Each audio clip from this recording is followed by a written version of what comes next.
الحمد لله حمدا كثيرا طيبا مباركا فيه كما يحب ربنا ويرضى.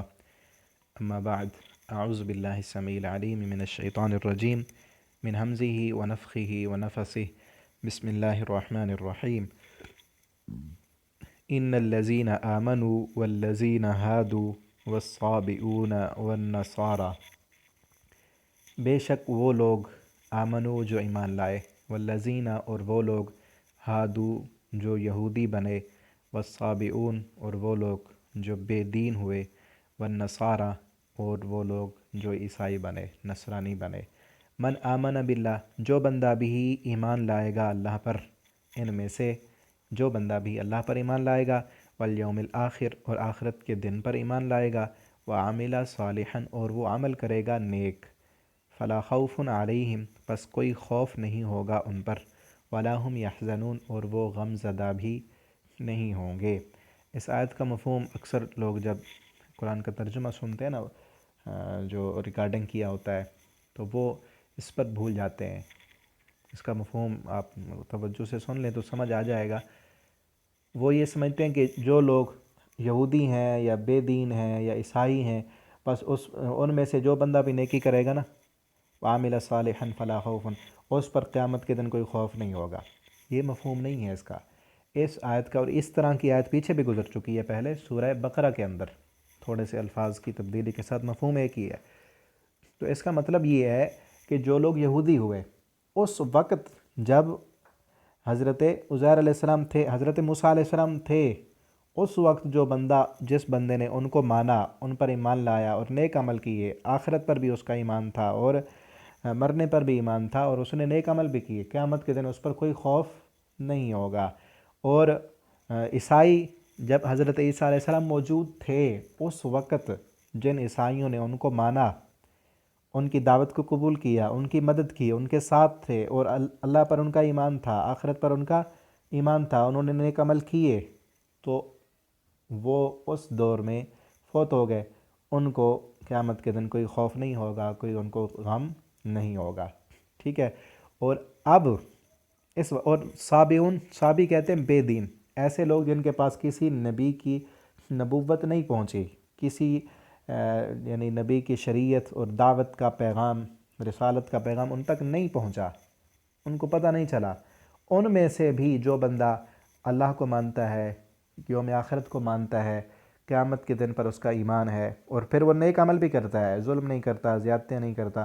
اس کو بھی اللہ تعالیٰ قیامت کے دن اجر دیں گے، کوئی خوف نہیں ہوگا۔ لیکن اب نبی کریم صلی اللہ علیہ وسلم کے آنے کے بعد، نبی کریم صلی اللہ علیہ وسلم کے آنے کے بعد آپ کی رسالت کی دعوت جس بندے تک پہنچ گئی، اس بندے نے پھر نہیں مانا، وہ کبھی جنت میں نہیں جا سکتا۔ نبی کریم صلی اللہ علیہ وسلم نے فرمایا میں آخری نبی ہوں، میری دعوت جس بندے تک پہنچی اور اس نے نہیں قبول کی، وہ جنت میں نہیں جائے گا، ٹھیک ہے نا۔ اب اس وقت یہ نہیں ہے کہ جو چاہے یہودی بن جائے، عیسائی بن جائے، وہ نیکی کرتا رہے تو جنت میں جائے گا۔ اب جس بندے تک نبی کریم صلی اللہ علیہ وسلم کی رسالت کا پیغام پہنچا، چاہے وہ بے دین ہے، وہ صابی ہے، وہ یہودی ہے، وہ مجوسی ہے، وہ کوئی بھی ہے، دنیا کے کسی بھی مذہب سے تعلق رکھتا ہے، اس تک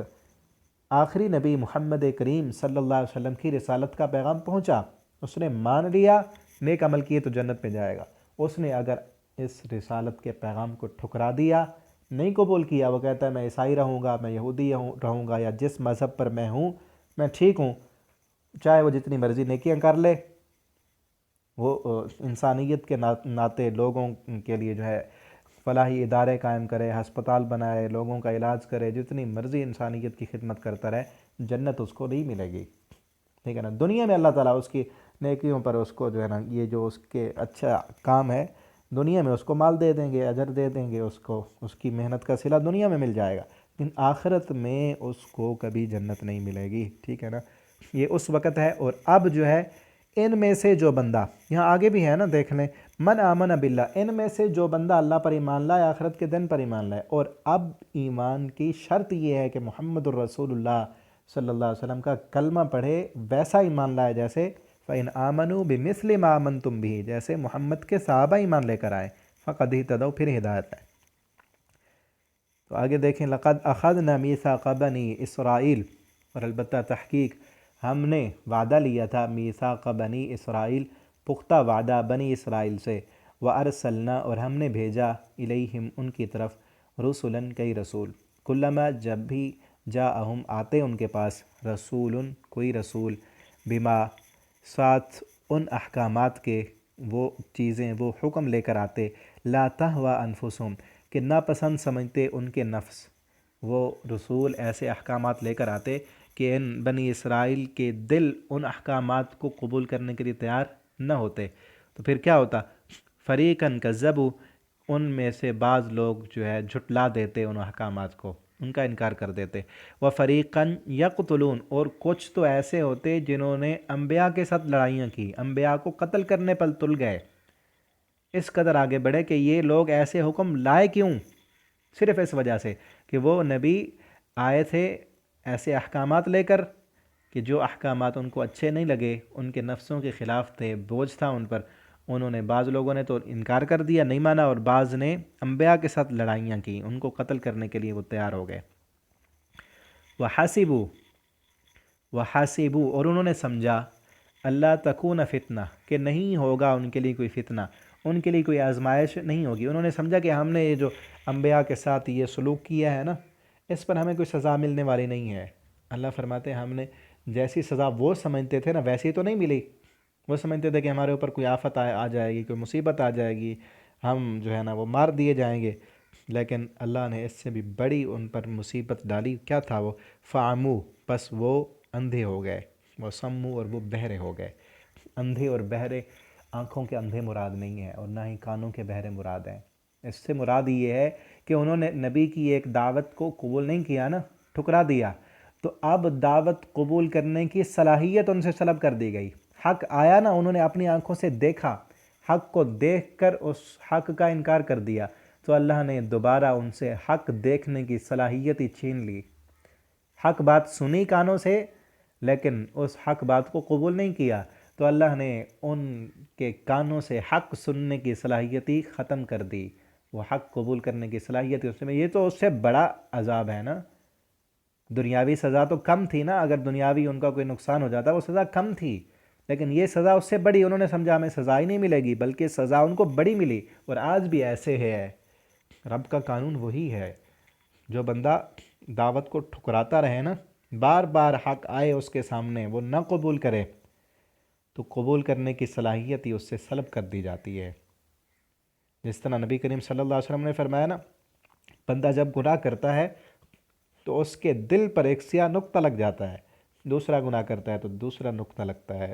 تیسرا کرتا ہے تو تیسرا، اس طرح گناہ کرتے کرتے کرتے اس کے دل پر نقطے لگتے جاتے ہیں اور دل سیاہ ہو جاتا ہے، اور جس بندے کا دل سیاہ ہو جائے تو پھر اسے گناہوں کی تمیز ہی نہیں ہوتی، اچھائی اور برائی کا پتہ ہی نہیں ہوتا، وہ جھوٹ بولتا ہے اس کو پتہ ہی نہیں ہوتا کہ میں گناہ کر رہا ہوں، وہ زنا کرتا ہے پتہ ہی نہیں ہوتا کہ میں نے گناہ کیا ہے، وہ چوری کرتا ہے، ڈکیٹی ڈالتا ہے، اس کی عادت بن جاتی ہے، وہ پھر اس گناہ کو گناہ ہی نہیں سمجھتا، تو یہ بہت بڑی سزا ہے جس سے اللہ رب العالمین کی پناہ مانگنی چاہیے۔ تو اللہ فرماتے ہیں ہم نے ان کو اندھا اور بہرا کر دیا، حق قبول کرنے کی صلاحیت ہی ان سے چھین لی، ثم تاب اللہ علیہم پھر توبہ قبول کی اللہ نے ان پر، ثم عموا وصموا پھر وہ اندھے اور بہرے کر دیے گئے، یعنی ایک مرتبہ توبہ کی تو اللہ نے معاف کر دیا، لیکن پھر انہوں نے یہی کرتوت کی ہے تو اللہ نے پھر ان کو یہ سزا دی کہ اندھا اور بہرا کر دیا۔ کثیر منہم بہت زیادہ ان میں سے ہیں، واللہ بصیر اور اللہ تعالیٰ دیکھنے والا ہے، بما یعملون جو وہ عمل کرتے ہیں۔ اب وہ جو دنیا میں عمل کر رہے ہیں اللہ تعالیٰ دیکھ رہے ہیں، اللہ کو ان کے ہر عمل کا پتہ ہے، اور قیامت کے دن اس کے مطابق ان کا حساب و کتاب ہوگا۔ لقد کفر الذین البتہ تحقیق کفر کیا ان لوگوں نے، قالو کہ جنہوں نے کہا ان اللہ بے شک اللہ تعالیٰ هو المسیح وہ مسیح ہے، ان لوگوں نے کفر کیا، کافر ہو گئے جنہوں نے کہا کہ مسیح علیہ السلام، عیسیٰ علیہ السلام کا لقب ہے، پہلے میں بتا چکا ہوں، انہوں نے عیسیٰ علیہ السلام کو کہا کہ یہ اللہ ہیں، مسیح ابن مریم، مسیح بن مریم کو اللہ کہا، وقال المسیح اور کہا مسیح علیہ السلام نے، یا بنی اسرائیل اے بنی اسرائیل اعبدوا اللہ اللہ کی عبادت کرو، جبکہ عیسیٰ علیہ السلام خود ان کو کہہ رہے تھے کہ اللہ کی عبادت کرو، میں اللہ نہیں ہوں، انہوں نے کہا کہ عیسیٰ علیہ السلام خود اللہ ہیں،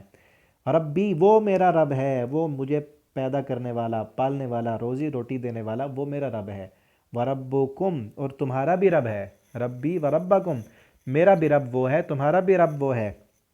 تم مجھے رب نہ بناؤ۔ اور انہوں نے واضح کہا انہو کہ بے شک وہ من یشرک باللہ جو بندہ شرک کرے گا اللہ کے ساتھ، فقد حرم اللہ علیہ الجنہ حرام کر دی اللہ نے اس پر جنت۔ عیسیٰ علیہ السلام نے تو ان کو واضح کہہ دیا تھا،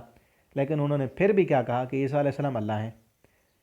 علیہ الجنہ اس پر جنت حرام ہے، ومأواہ النار اس کا ٹھکانہ جہنم ہے، وما للظالمین من انصار اور ایسے ظالموں کا کوئی مددگار نہیں ہوگا۔ یہ بہت بڑا ظلم ہے شرک، کسی اور کو اللہ بنا دینا، یا اللہ رب العالمین کی جو صفات ہیں، اللہ رب العالمین کی جو خصوصیات ہیں، اللہ تعالیٰ کے جو نام ہیں وہ کسی اور کو دے دینا۔ جس طرح اللہ رب العالمین خالق ہیں، کوئی انسان یہ کہے کہ اللہ تعالیٰ بھی پیدا کرنے والے ہیں، خالق کا معنی پیدا کرنے والا، اللہ تعالیٰ بھی پیدا کرتے ہیں اور فلاں بزرگ جو ہے وہ بھی بچہ دینے کی صلاحیت رکھتے ہیں،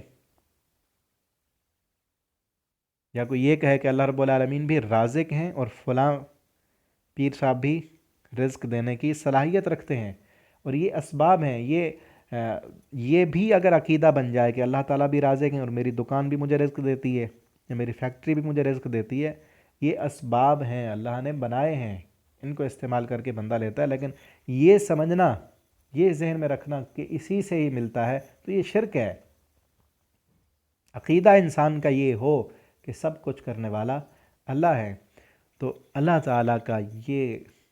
جو ہے قانون اٹل ہے کہ اللہ کے ساتھ جو بندہ شرک کرے گا وہ کبھی جنت میں نہیں جا سکتا۔ اللہ تعالیٰ کی ذات میں، اللہ کی صفات میں، اللہ کے کاموں میں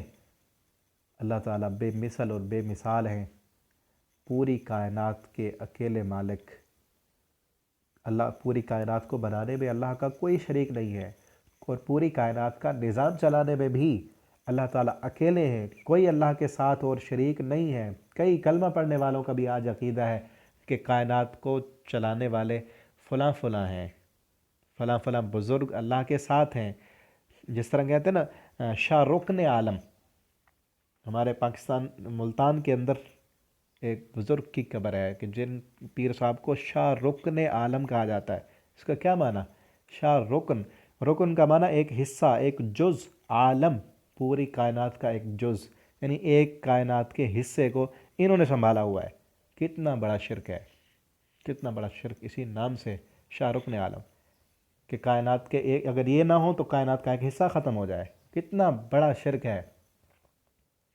تو ایسے بندہ جو اللہ تعالیٰ کی صفات میں، اللہ کے کاموں میں، پوری کائنات کا نظام چلانے والے اکیلے اللہ تعالیٰ ہیں، اللہ کے ساتھ کوئی شریک نہیں ہے، اور نہ ہی اللہ کو ضرورت ہے پوری کائنات کو روزی دینے میں اور پوری کائنات میں تصرف کرنے میں۔ جس کو چاہیں اللہ تعالیٰ مار دیں، جس کو چاہیں زندگی دیں، جس کو چاہیں بادشاہ بنا دیں، جس کو چاہیں تخت سے اٹھا کے اللہ تعالیٰ